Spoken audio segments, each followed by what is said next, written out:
Hello guys, welcome back to the channel. If you're new, welcome. If not, welcome back. I'm Alex, and today we're gonna dive in even more in the Philippine culture or Philippine history or eons history, if I can call it like that, because we had some videos on the channel. If you didn't saw that, I'm gonna leave it at the end of the video, talking about the history of the Philippines and who was the Philippines. I mean, like not 10,000 years ago, but really long.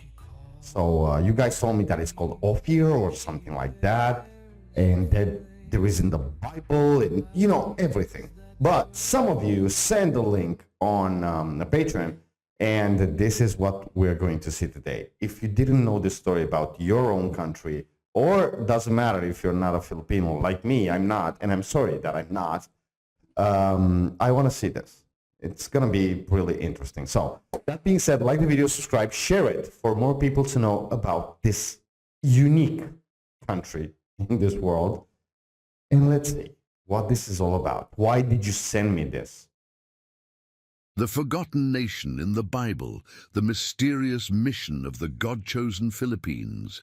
Have you ever wondered if your country is mentioned in the Bible? Could a small nation in the East hold a divine mission from God? It might sound unbelievable, but what if I told you that a forgotten nation, By the way, the original link is sight, down below, could be part of God's grand plan? Imagine a land overflowing with gold, a nation with unshakable faith, and a people chosen to bring God's light to the world. We're talking about the Philippines. But this isn't just about national pride. This is about ancient prophecies, lost civilizations, and a mission that continues to this day. The Bible speaks of islands in the east glorifying God. It describes Ophir, the legendary land of pure gold, where King Solomon's ships sailed to collect unimaginable wealth. But could these scriptures be pointing to the Philippines? Could this nation, often overlooked in global politics, actually be one of the most important pieces in God's divine puzzle? And if so, why are millions of Filipinos scattered across the world, not just earning a living, but unknowingly fulfilling a greater purpose, carrying the gospel to nations where faith is fading? This story might just change the way you see the world. Stay with us until the end, because what you're about to discover is nothing short of mind-blowing. The islands in the East. Is the Philippines mentioned in biblical prophecy? The Bible has fascinated scholars, theologians, and historians for centuries, not just for its spiritual teachings, but for its prophetic nature. Some of its passages seem to reference lands far beyond the ancient world, hinting at places that were unknown at the time. One of the most intriguing questions that many have asked is, could the Philippines be one of these nations mentioned in Scripture? At first glance, it might sound like a stretch. The Bible primarily focuses on Israel and the surrounding nations. But when we dig deeper, we find verses that talk about distant lands, islands in the East, and places where God's name would be glorified. One of these key verses is Isaiah 24:15. Therefore, in the East, give glory to the Lord, exalt the name of the Lord, the God of Israel, in the islands of the sea. Isaiah specifically mentions the East and the islands of the sea. These aren't just poetic phrases in biblical language. Islands often refer to distant lands, far removed from the Near East. So the question is, are there any nations in the Far East that match this description? Philippines, it's like more than 7,000 islands, 7,000 islands, making it one of the largest archipelagos in the world. It is located directly in the East when looking from the perspective of the ancient world. And here's where things get even more interesting. It is the largest Christian nation in Asia. Yes. With over 86% of its population identifying as Christians. The Philippines is thousands of miles away from Israel, yet it has become a major stronghold of Christianity. How does a country so distant from biblical lands become one of the most devoted Christian nations in the world? To understand this, we have to go back to 1521, when Ferdinand Magellan arrived in the Philippines. I'm going to stop for 1 second over here because the next video on the channel is going to be about Magellan. So because I'm trying, guys. You send me a lot of material, trying to catch up. I just wanted to say that. And another thing, at the end of the video, I'm gonna leave some cards with the most extraordinary documentary that I saw about the Philippines, about this national. I cannot say national hero. I have to say world national hero. No, world hero, not national. He really stood against the Japanese in a way that never, ever. If you don't know the story, stick until the end. You're going to see the card. It's something outstanding. Trust me. This marked the beginning of the country's relationship with Christianity. But this wasn't just about colonial influence, because while many former colonies abandoned Christianity after gaining independence, the Philippines held onto its faith and made it the foundation of its national identity. During the Spanish era, churches were built across the islands, and Christian teachings became deeply embedded. Unlike many other Asian nations, which reverted to their traditional religions, the Philippines embraced Christianity and never let go. Is that just history playing out, or could it be divine intervention? This is the name. Here's something fascinating. Millions of Filipinos work abroad, Yes. from the Middle East to Europe to the United States, and no matter where they go, they take their faith with them. In the United States, Filipinos form some of the largest Christian communities, from Los Angeles to New York. In the Middle East, where Christianity is heavily restricted, Filipino workers secretly hold Bible studies, lead church gatherings, You don't have and to share their faith despite the risks. You don't have They to just take the leave Bible home to as a earn secret. money. They carry their faith with them and spread it to Jesus. the world. Could it be that this isn't just economic migration, but a form of modern-day missionary work? The Bible speaks about God using the least expected to fulfill his plans. And this brings us back to Isaiah 24:15, a prophecy about islands in the east glorifying God. Think about it. The Philippines is an island nation in the east. It's one of the most Christian-dominated nations in the world.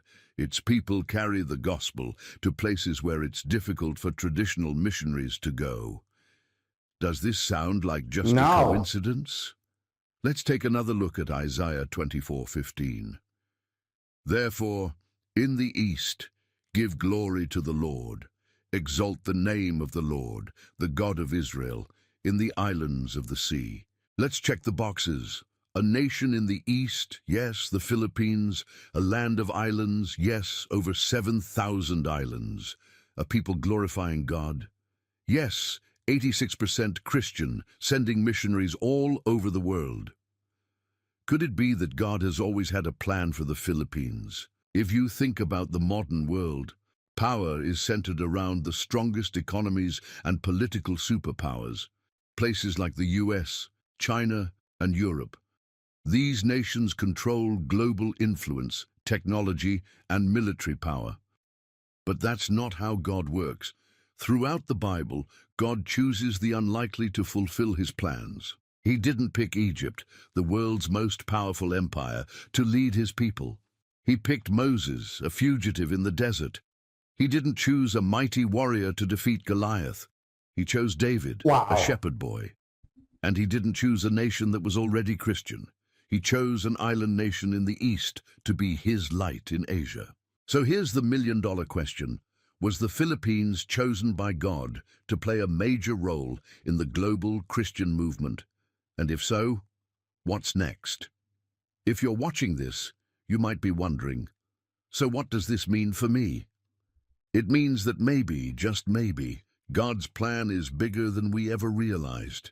Maybe he has a mission for the Philippines that is still unfolding, and maybe, wherever you are, you're also part of that mission.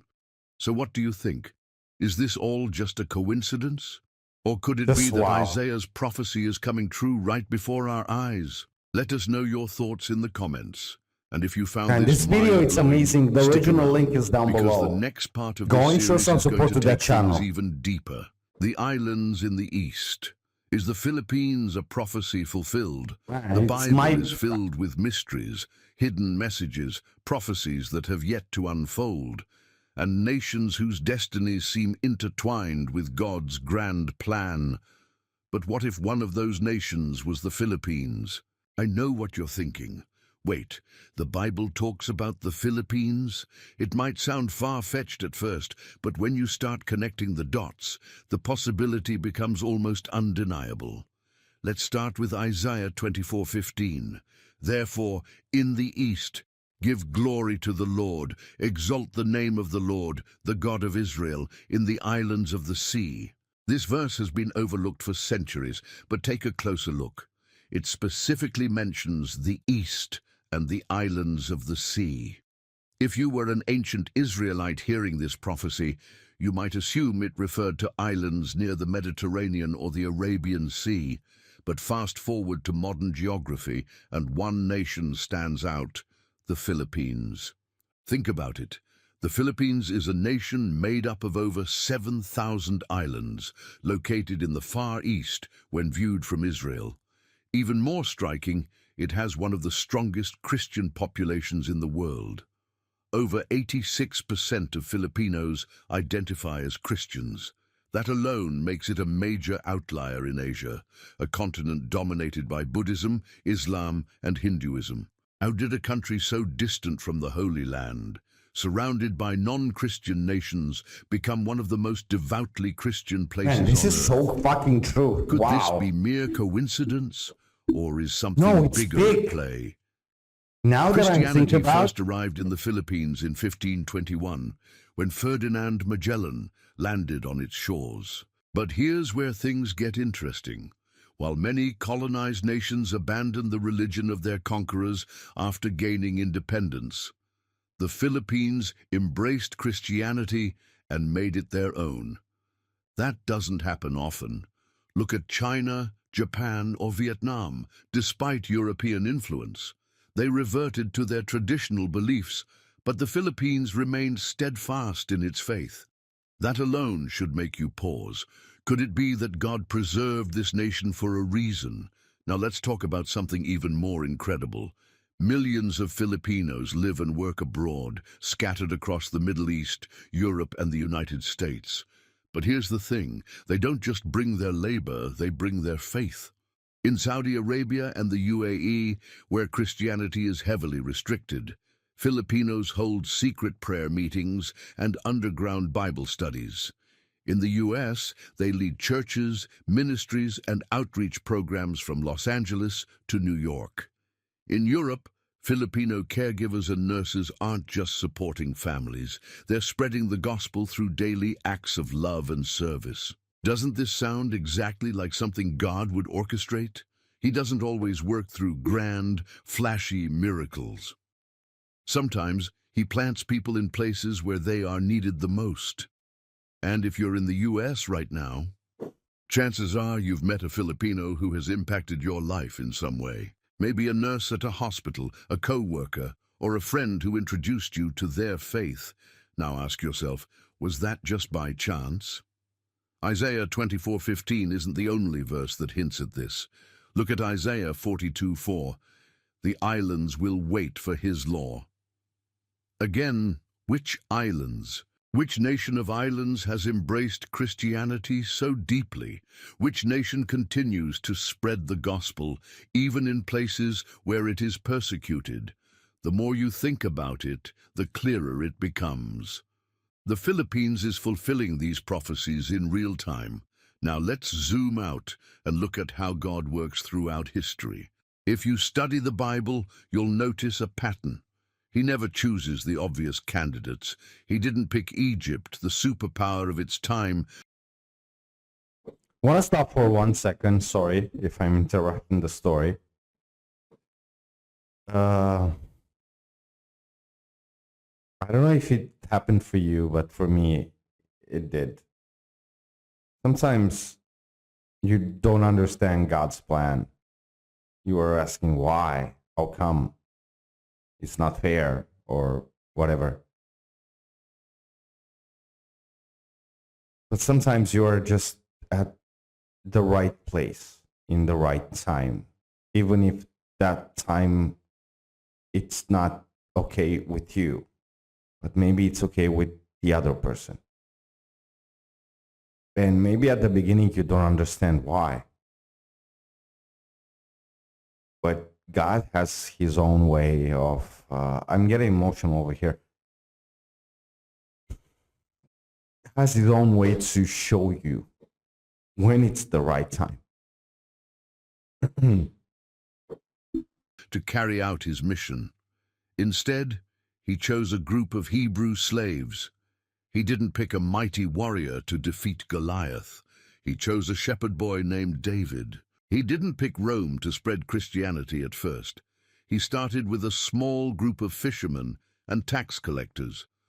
So why should it surprise us that he would choose a small island nation in the East?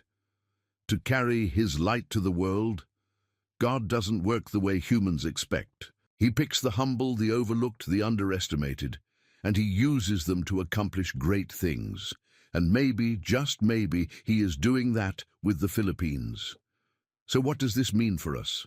It means that maybe, just maybe, God's plan is bigger than we ever realized. Maybe he has a mission for the Philippines that is still unfolding. And maybe, wherever you are, you're also part of that mission.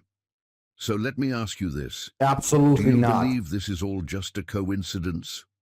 Or could it be that Isaiah's prophecy It's is not coming coincidence, true man. right before our eyes? Let us know your thoughts in the comments. And if you found this mind-blowing, stick around, because the next part of this series is going to dive even deeper into biblical mysteries that might just change the way you see the world. The mystery of Ophir. Is the Philippines Solomon's lost treasure? For centuries, one of the greatest mysteries in biblical history has been the legendary land of Ophir, a place so rich in gold that King Solomon himself sent ships to retrieve its precious treasures. But the location of Ophir remains unknown, lost to history and debated by scholars. Some believe it was in India, Africa, or even South America. But one theory stands out. Could the Philippines be the lost land of gold that Solomon sought? In 1 Kings 10:22, the Bible states, "The king had a fleet of trading ships at sea, along with the ships of Hiram. Once every 3 years it returned, bringing gold, silver, ivory, apes, and peacocks." This verse holds a key clue. Gold from Ophir wasn't just any gold. It was renowned for its purity. Gold has always been a symbol of wealth, power, and divine blessing even today. Just look at Fort Knox in the United States, where America stores billions of dollars worth of gold to back its economic power. Now imagine a place so wealthy in gold that it became legendary in the Bible. That was Ophir, but here's where things get interesting. Many scholars dismiss the idea that Ophir could be in Southeast Asia, but history tells a different story. Long before the Spanish arrived, the Philippines was already known for its vast gold deposits. The indigenous people of Luzon and Mindanao were master goldsmiths, mining gold from rivers and mountains and turning it into intricate jewelry. When Ferdinand Magellan landed in Cebu in 1521, he recorded in his journal that the local people wore gold as part of their daily attire.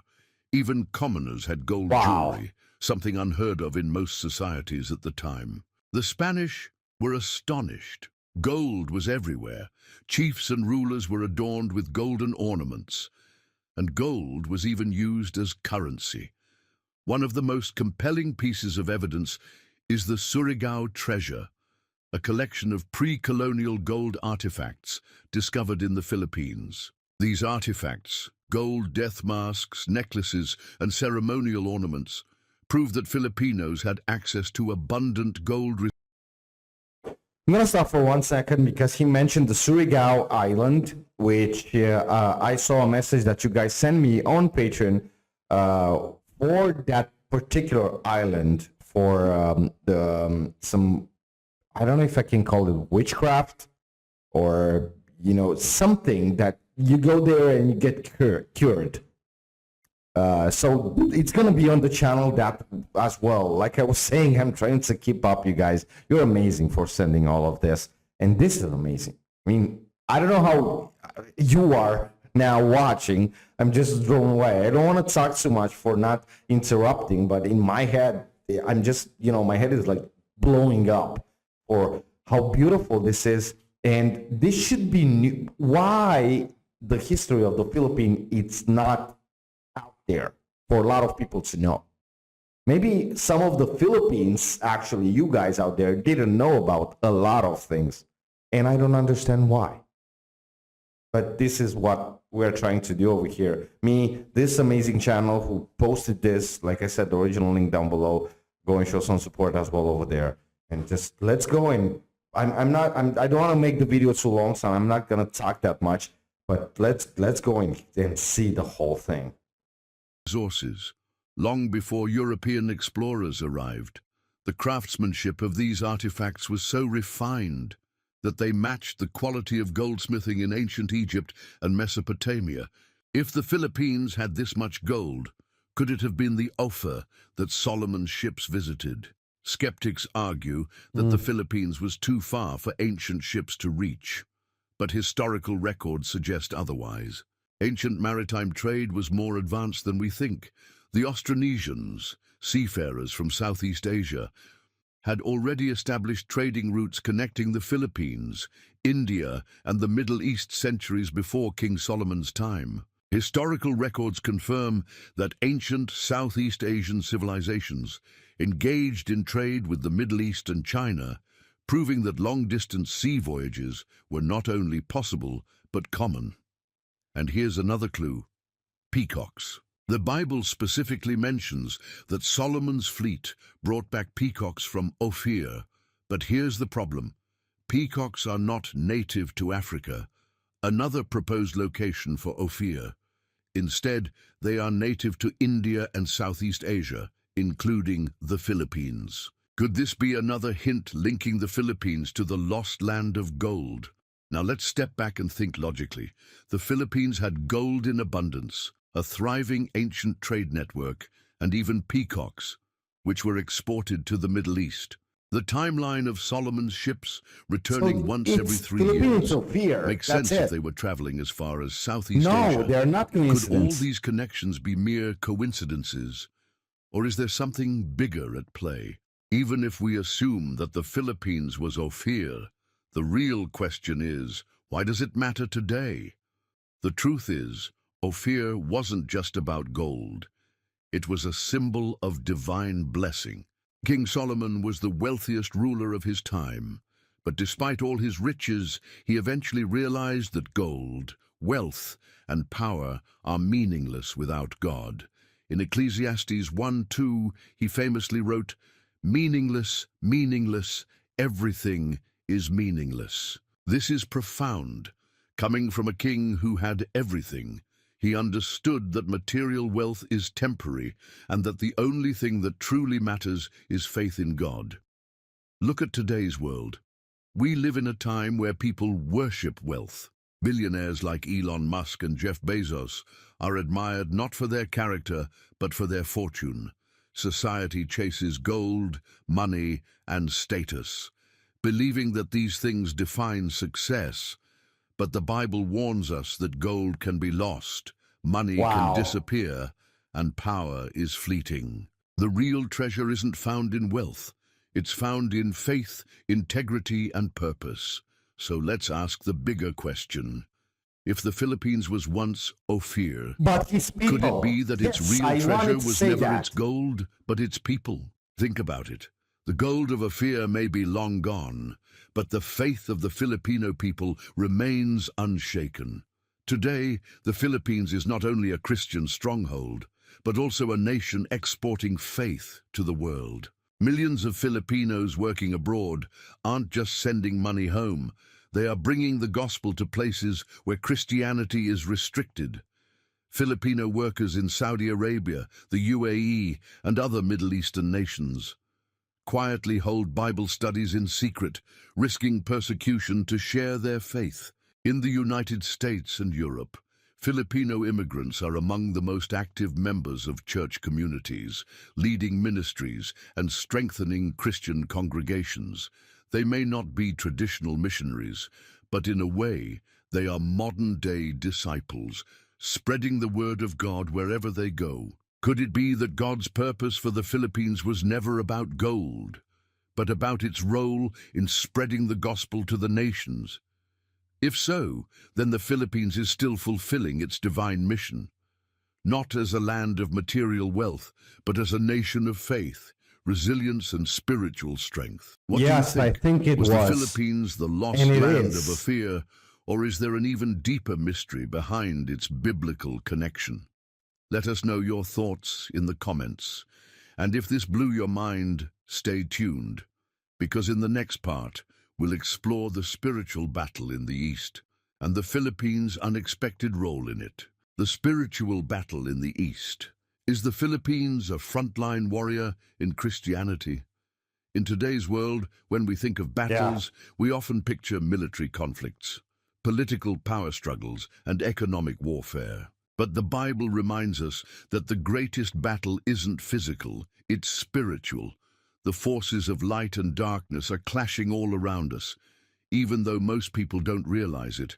Ephesians 6:12 makes it clear, "For our struggle is not against flesh and blood, but against the rulers, against the authorities, against the powers of this dark world, and against the spiritual forces of evil in the heavenly realms." This isn't just metaphorical.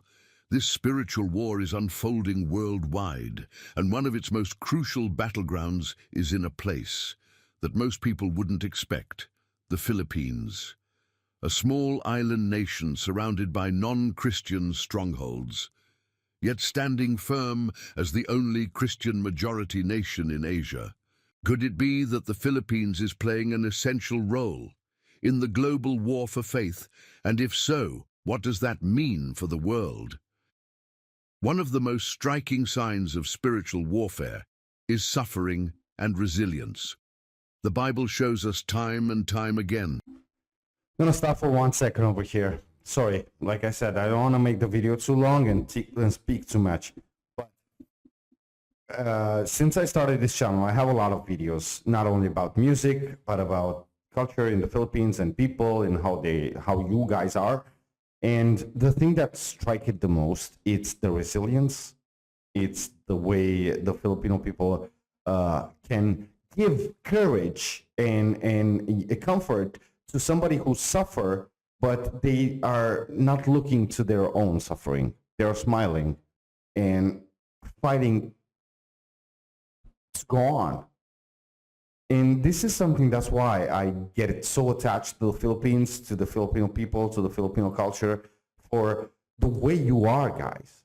And it's something like now, a little bit connecting to all of this, it's like you were created by God to give hope to humanity. I don't even know how to say it. Maybe I sound crazy for a lot of you out there, and I'm sorry. But this is the feeling that I feel, and I'm just communicating. It's just wow. That God's people are tested through hardship. If there's one nation that has been tested through fire and still stands strong, it's the Philippines. Take Super Typhoon Haiyan, Yolanda, in 2013. It was one of the strongest storms ever recorded, with winds reaching 195 mph and storm surges as high as 20 feet. Entire towns were wiped out, over 6,000 people lost their lives, and millions were left homeless.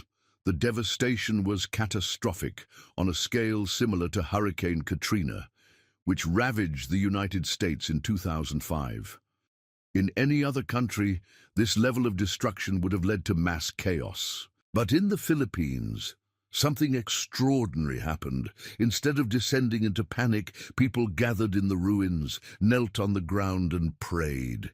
Images of survivors standing in destroyed churches, singing hymns amidst the wreckage, went viral. The world watched in awe as a devastated nation refused to abandon its faith.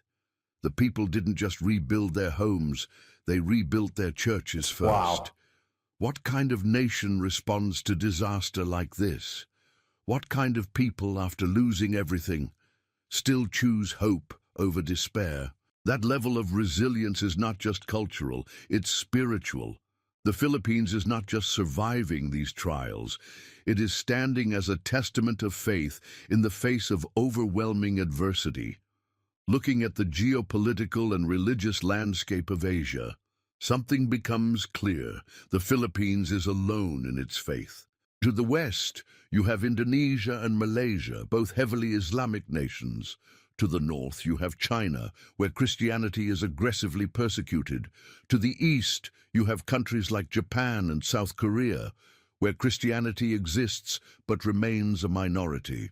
Yet in the middle of this, the Philippines stands as the only Christian majority nation in Asia. That shouldn't be possible.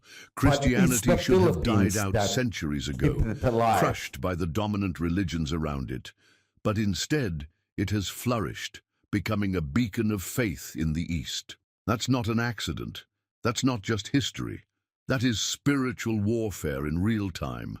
And the Philippines has held the line for centuries. Here's something even more remarkable. While faith in the West is declining, churches are closing, and younger generations are walking away from Christianity. One group remains strong: Filipinos. Over 10 million Filipinos live and work abroad, and they're in almost every major country on earth. But here's the key: they aren't just workers.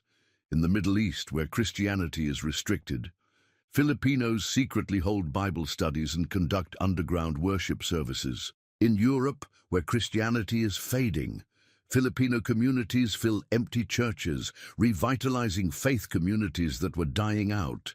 In the United States, Filipinos are deeply involved in church ministries, worship teams, and leadership roles, helping strengthen Christian communities. Filipinos aren't just migrants, they're missionaries in disguise.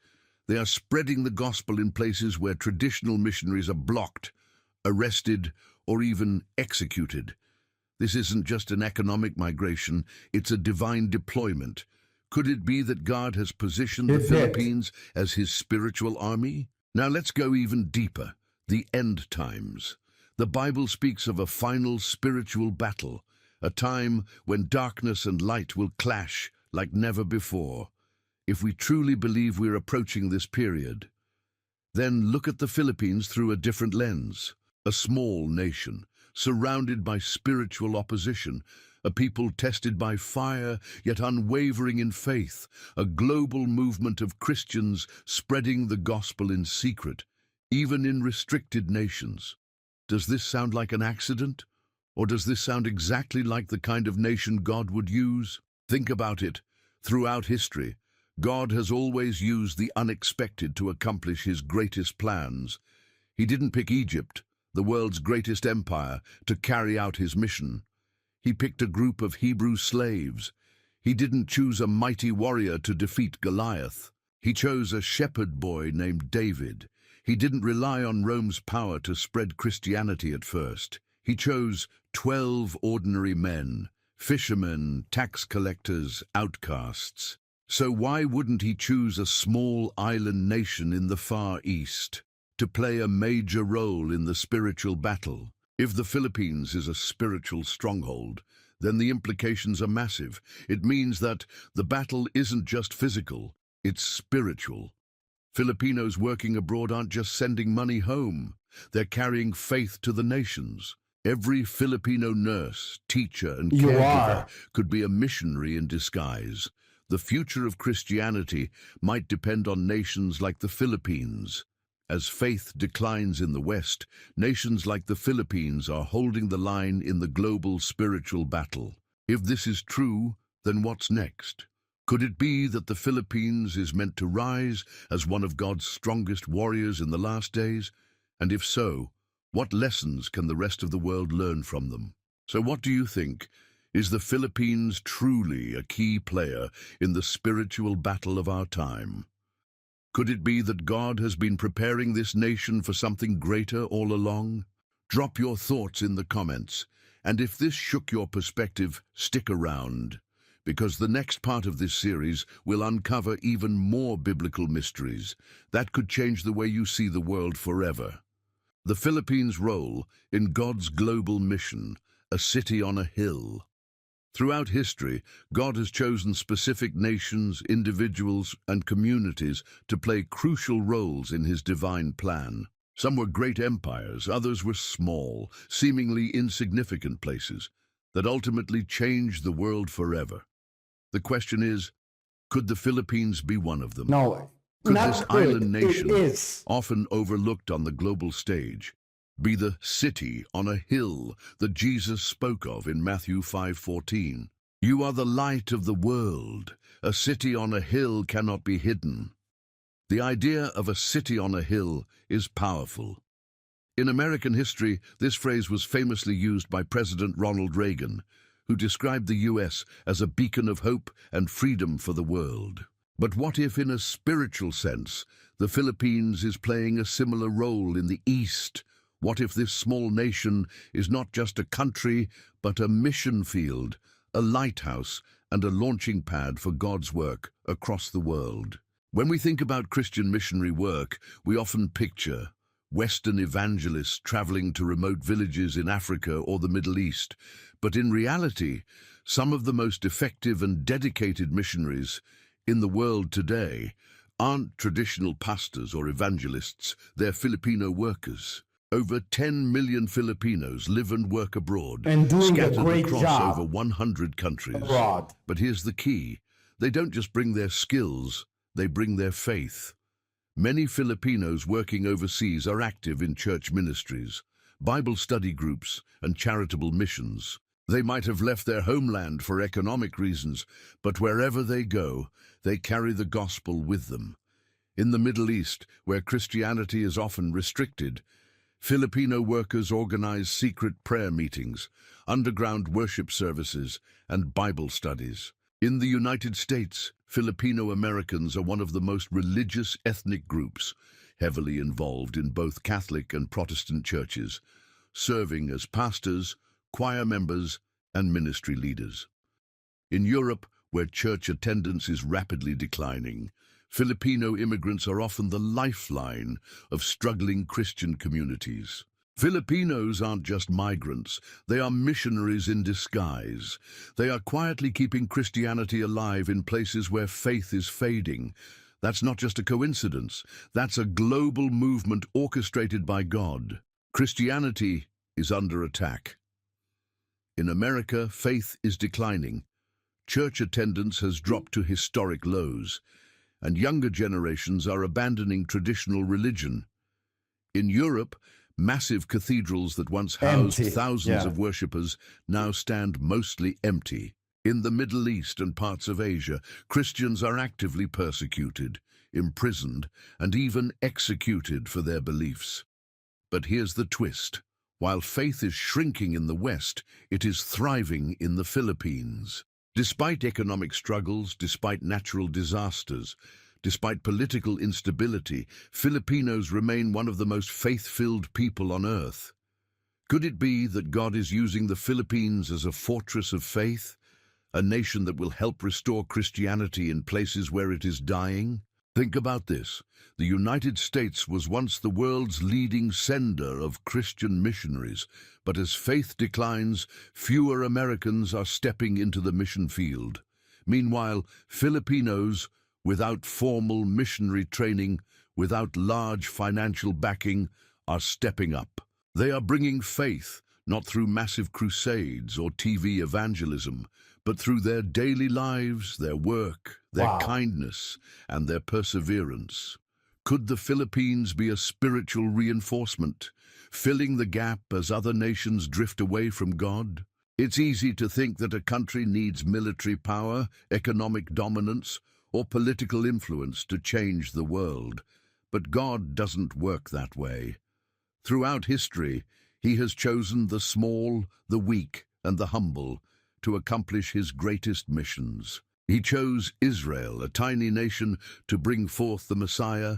He chose Bethlehem, a small town, as the birthplace of Jesus. He chose 12 ordinary men, not kings or scholars, to spread the gospel to the entire world. So why wouldn't he choose the Philippines to be a spiritual light in the modern era? If you think about it, the Philippines is already playing a unique role in global Christianity. But the world hasn't fully recognized it yet. Imagine what would happen if every Filipino working abroad embraced their role as missionaries. Imagine if the churches in the Philippines realized that their nation is not just a Christian country, but a launching point for global revival. Jesus told his followers, "Go into all the world and preach the gospel to all creation." Mark 16:15. That command wasn't just for pastors. It wasn't just for professional missionaries. It was for everyone. And today, Filipinos are fulfilling this command without even realizing it. If the Philippines is truly playing a divine role in God's mission, then the question is, what does that mean for you? If you're Filipino, do you see your daily work as part of God's plan? Whether you're a nurse in America, a construction worker in Dubai, or a student in Europe, your presence in that country might not be accidental. God might have placed you there for a reason. If you're not Filipino, what can you learn from their faith? I can learn a lot. In a time where many nations are abandoning Christianity, the Philippines is proof that faith can survive against all odds. Maybe the key to reviving Christianity in the West isn't more theology, debates, or politics, but a return to simple, genuine faith like the Filipinos have. Are you fulfilling your role in God's mission? The world is changing. The spiritual battle is intensifying. Christianity is declining in some places, but growing stronger in others. The question is, will you be part of the movement? Will you be part of the light? Drop your thoughts in the comments, and if this message resonated with you, stick around, because we have even more biblical mysteries to uncover Okay, guys, in the like next I was saying, episode. the original link down below. This was fascinating. I don't know how you feel after watching this. I know I feel a sense of peace.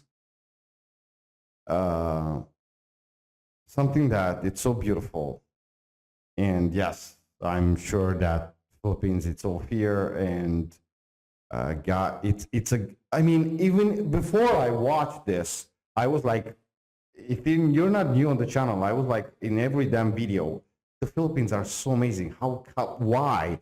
How come is that? The people, the heart, the kindness, the everything. So I guess I have an answer now, which is the most beautiful answer in the world. God chose you. And that's why every Filipino out there, it's so blessed. I don't want to make the video too long. This was beautiful. A lot of other things coming on the channel. I'm just going to say this. God bless the Philippines and the Filipino people. Thank you for watching. Like I always say, stay safe.